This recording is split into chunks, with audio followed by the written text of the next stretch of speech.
There's no feeling more intense than starting over. If you deleted your homework the day before it was due, as I have, or if you left your wallet at home and you have to go back after spending an hour in the commute. If you won some money at the casino and then put all your winnings on red but it came up black. If you got your best shirt dry cleaned before a wedding and then immediately dropped food on it. If you won an argument with a friend and then later discovered that they just returned to their original view. Starting over is harder than starting up.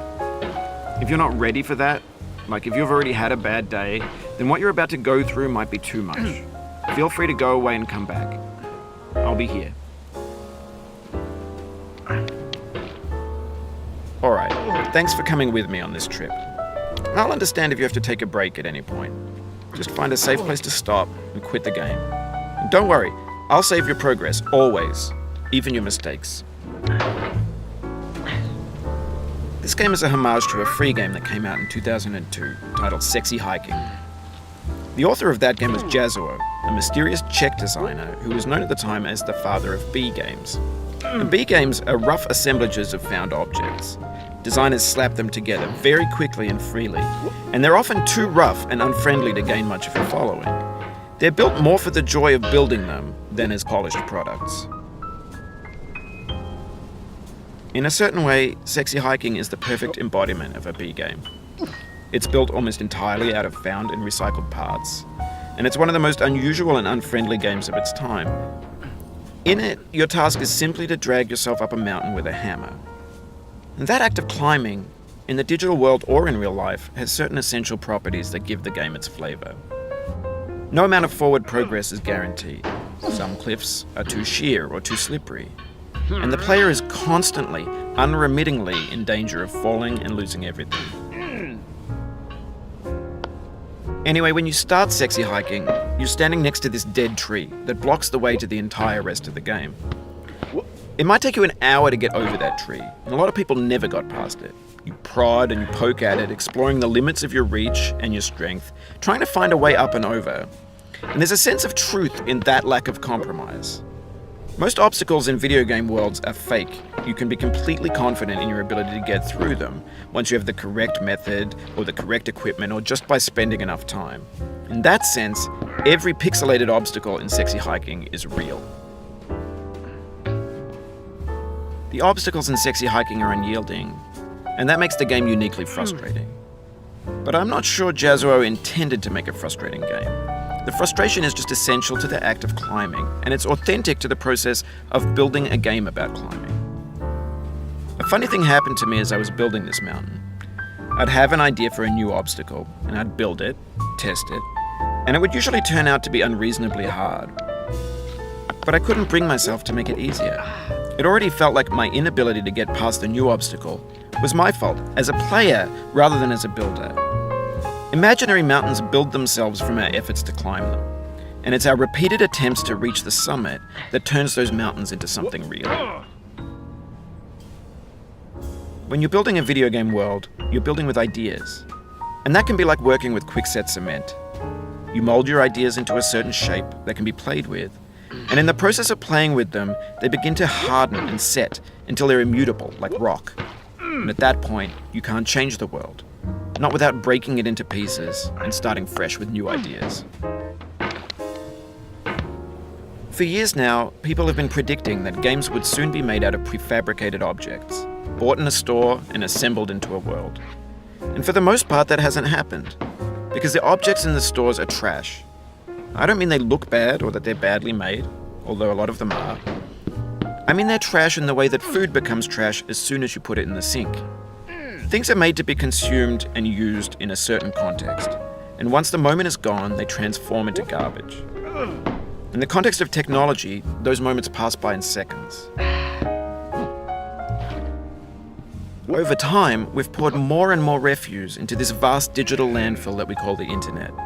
It now vastly outnumbers and outweighs the things that are fresh and untainted and unused. When everything around us is cultural trash, trash becomes the new medium, the lingua franca of the digital age. And you can build culture out of trash. But only trash culture. B games, B movies, B music, B philosophy. Maybe this is what digital culture is. A monstrous mountain of trash, the ash heap of creativity's fountain. A landfill with everything we ever thought of in it. Grand, infinite, and unsorted.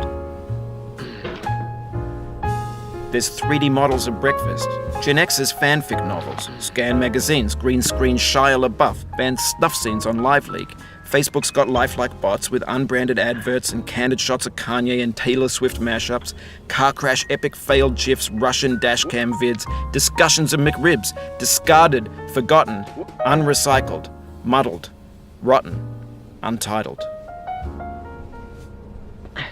Everything's fresh for about 6 seconds, until some newer thing beckons, and we hit refresh. And there's years of persevering, disappearing into the pile, out of style, out of sight. In this context, it's tempting to make friendly content that's gentle, that lets you churn through it but not earn it. Why make something demanding if it just gets piled up in the landfill, filed in with the bland things? When games were new, they wanted a lot from you. Daunting you, taunting you, resetting and delaying you. Players played stoically. Now everyone's turned off by that. They want to burn through it quickly, a quick fix for the fickle, some tricks for the clicks of the feckless. But that's not you, you're an acrobat. You could swallow a baseball bat. Now I know, most likely you're watching this on YouTube or Twitch, while some dude with 10 million views does it for you, like a baby bird being fed chewed up food. That's culture too. But on the off chance that you're playing this, what I'm saying is, trash is disposable, but maybe it doesn't have to be approachable. What's the feeling like? Are you stressed? I guess you don't hate it if you got this far, feeling frustrated. It's underrated. An orange is sweet, juicy fruit locked inside a bitter peel. That's not how I feel about a challenge. I only want the bitterness. It's coffee. It's grapefruit. It's licorice.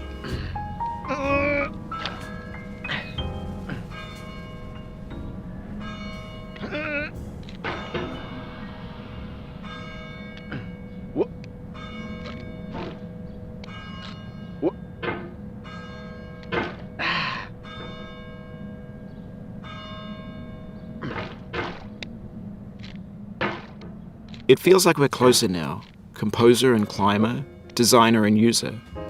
You could have refused, but you didn't. There was something in you that was hidden, that chose to continue.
It means a lot to me that you've come this far, endured this much.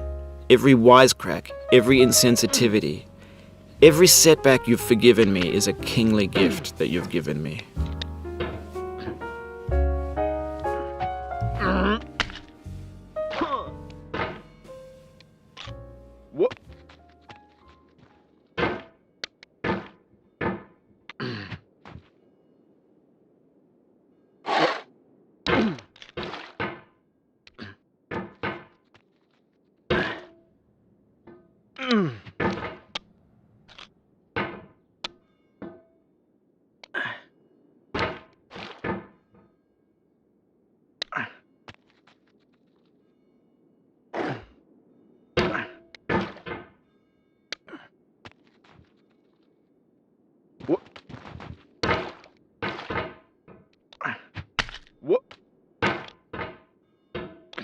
You fell from above, but I know you won't linger here.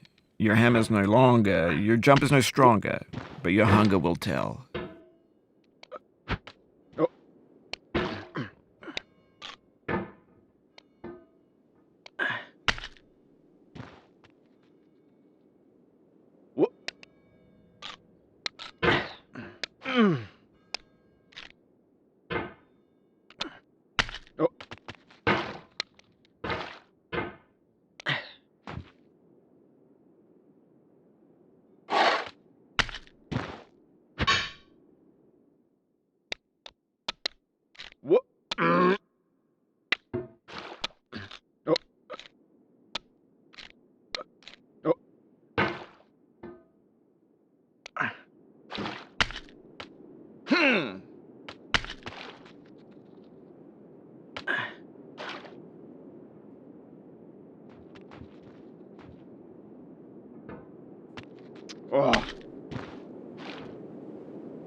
We have the same taste, you and I.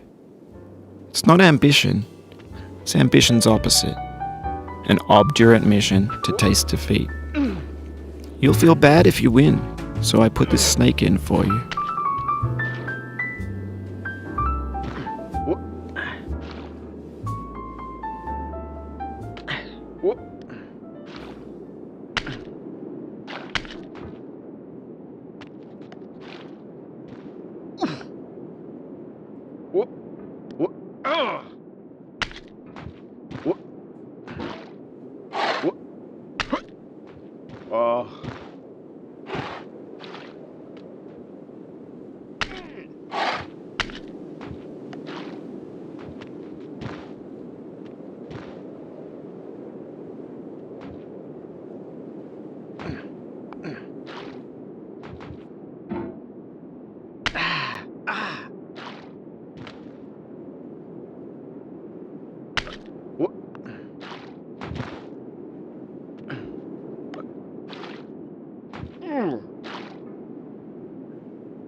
Have you thought about who you are in this?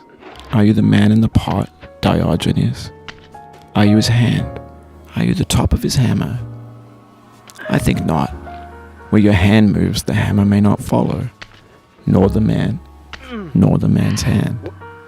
In this you're his will, his intent, the embodied resolve in his uphill ascent. Now, you've conquered the ice cliff, the platforms, the church, and the rectory, the living room and the factory, the playground, the construction site, the granite rocks, and the lakeside. You've learned to hike. There's no way left to go but up, and in a moment I'll shut up. But let me say, I'm glad you came.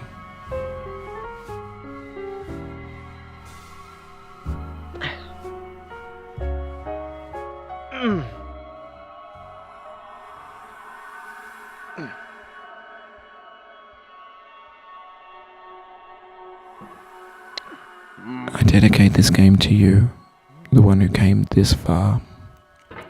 I give it to you with all my love. No.